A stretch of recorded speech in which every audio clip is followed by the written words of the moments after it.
I was standing on my son's front porch, holding a bag of his favorite childhood snacks, and a gift I'd spent weeks carefully choosing, when the sheer, suffocating silence of the house hit me like a physical blow. I had driven 4 hours to surprise him for his birthday, expecting to hear the familiar chaos of a young man's life, but instead, I was met with drawn curtains and a driveway that felt unnervingly empty. I reached for my phone to call him, my thumb hovering over the dial button, when a frantic, breathless voice shattered the quiet of the cul-de-sac. His next-door neighbor, a woman I had only seen in passing, came sprinting across the lawn, her eyes wide with a terrifying mixture of panic and accusation. And before I could even ask if she was okay, she started shouting at me that I was a deadbeat father who didn't deserve to breathe the same air as his son. She screamed that I had no right to show up here, that the police had been involved because of my past actions, and that if I didn't leave immediately, she would make sure I never saw the light of day again.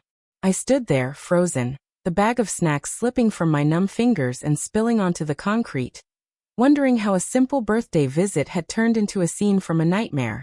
Was I wrong for thinking I had a right to see my own flesh and blood? Or was there something hidden in the dark corners of my son's life that I had been blind to all these years? Tell me, if you were in my position, standing on your son's porch and being accosted by a stranger who seemed to know everything about your failures, would you have stood your ground or walked away in total defeat? The road to that driveway had been paved with years of strained silence and regret. My son Leo had moved out 3 years ago, right after a massive blowout we'd had regarding his career choices and his refusal to listen to what I deemed reasonable advice. I'm not saying I was a perfect father, far from it, but I always felt that my tough love was simply a way of preparing him for a world that wouldn't coddle him the way I secretly wanted to. When he packed his bags and moved to the city, the communication became sporadic at best. We went from weekly check-ins to monthly texts, and eventually, to long stretches of nothingness. I told myself he was just busy, that he was building his independence, but deep down, a part of me felt the cold bite of alienation. This year, though, I decided things had to change. I had spent the last 6 months working on myself, attending workshops on communication, and trying to reconcile with the man I had become. I wanted this birthday visit to be a bridge, a way to show him that I was still here, still rooting for him, and that I missed him more than I ever dared to admit. I had even called his girlfriend, Sarah, a week prior to make sure he'd be home, and she had been cryptic but ultimately gave me the green light to come by. The drive up had been filled with a nervous energy I hadn't felt in decades. I kept playing our past conversations in my head, editing my responses, trying to find the perfect way to apologize for the years of criticism without making it all about me. When the neighbor, whose name I later learned was Clara, finally stopped her assault of words, I was left reeling. She was trembling, her hands balled into tight fists, and her face was flushed a deep, alarming crimson. She started listing things, details about an incident I knew absolutely nothing about. She claimed that my son had been through a mental breakdown last month, that he had been stalked, and that he had lived in constant fear because he believed I was the one sending him those terrifying, anonymous letters. I stared at her, genuinely confused, telling her I hadn't sent a single letter, that I hadn't even had his new address until a month ago. But she wasn't listening. She was convinced I was a monster, a stalker disguised as a concerned parent. It was surreal. It was like living through someone else's movie, a script written for a villain I didn't recognize. She kept pointing at the house, demanding I look at the security cameras mounted in the corners of the porch, saying they had recorded my car idling down the street weeks ago. But I hadn't been there. I had been working overtime at the warehouse, clocking in and out on cameras of my own. I tried to explain this, but every word out of my mouth seemed to agitate her further. She accused me of being a master manipulator, a man who played the long game to break his own child's spirit. As she kept shouting, a car pulled into the driveway. It was Sarah, Leo's girlfriend. She got out of the car looking frazzled and exhausted, but the moment she saw me standing there with the neighbor, her expression shifted from weary to pure, unadulterated terror. She didn't come over to greet me. She didn't ask how I was. She pulled her phone out and dialed 911, her eyes never leaving mine. That was the moment I realized that this wasn't just a misunderstanding. This was a setup. My son wasn't just avoiding me, He was afraid of me. And someone had worked very, very hard to make sure that fear stayed rooted in his mind. I looked at the house again, and for the first time, I noticed the heavy-duty locks on the windows, the reinforced doors, and the sheer number of security sensors. It looked like a bunker, not a home. My heart felt like it was being squeezed in a vice. How had it come to this? How had a loving father, however imperfect, become the boogeyman in his own son's story?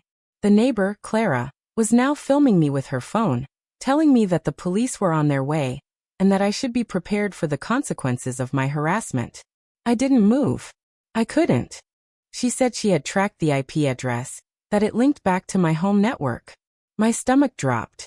I knew with absolute certainty that I hadn't done it, but how could I explain an IP address? I realized then that someone had hacked my Wi-Fi, or someone who had access to my house had set me up. I suddenly remembered a guy who had come to repair my internet 2 months ago.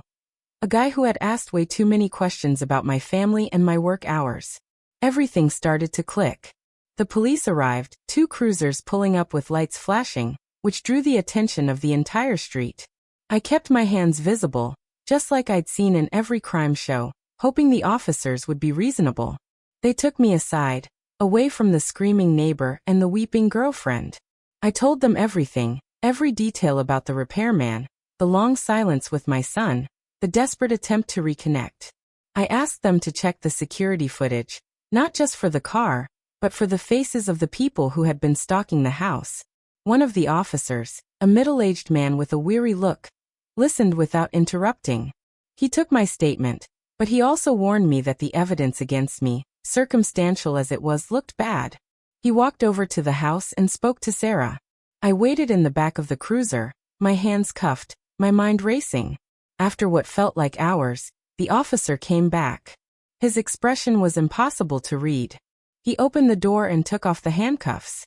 He told me that Sarah and the neighbor, Clara, had been very insistent, but that the video footage showed something they hadn't expected. The car that had been stalking the house wasn't mine. It was a different model, a different license plate, something that had been edited or photoshopped in the digital evidence Sarah had presented. The look on Sarah's face when the officer told her this was pure shock. She tried to backtrack, saying it was a mistake, a misunderstanding, but the police weren't buying it. They started asking her about the source of the evidence, and she started crumbling. As it turned out, Sarah had been the one manufacturing the crisis.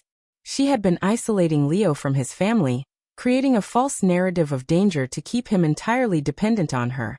And when she realized I was actually coming to visit, she had recruited the neighbor to help her get rid of me. The confrontation that followed was brutal. The police invited Leo to come out. He had been inside the whole time, terrified and hiding in a back room. When he finally stepped onto the porch, he looked like a shadow of the boy I remembered. He was thin, pale, and his eyes were hollow. When he saw me, he didn't run to me. He looked at Sarah, then at the police, then back at me. It took every ounce of strength I had not to break down right there. The officers explained what they had found, and the realization washed over Leo's face like a wave of cold water. He didn't say a word to her. He just turned his back on the life he had built with her and started walking toward me. The aftermath was a blur. Sarah was arrested for harassment and for filing a false police report, and Clara was questioned for her involvement.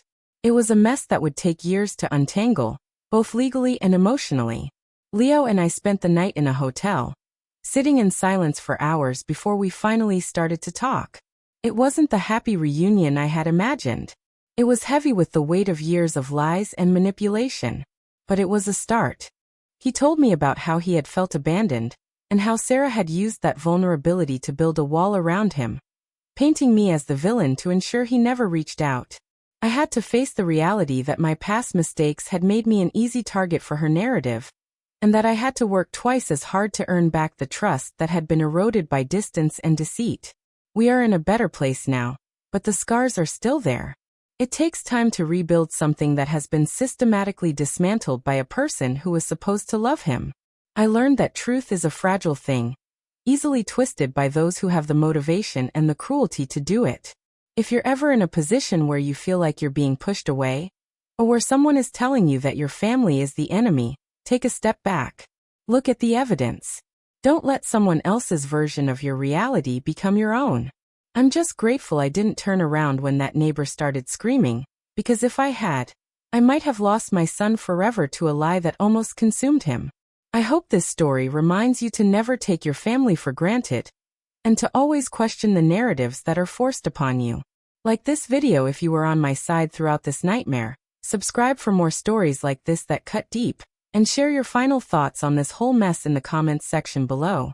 I'm curious to see how many of you would have walked away versus stayed to fight. I'll see you all in the next story.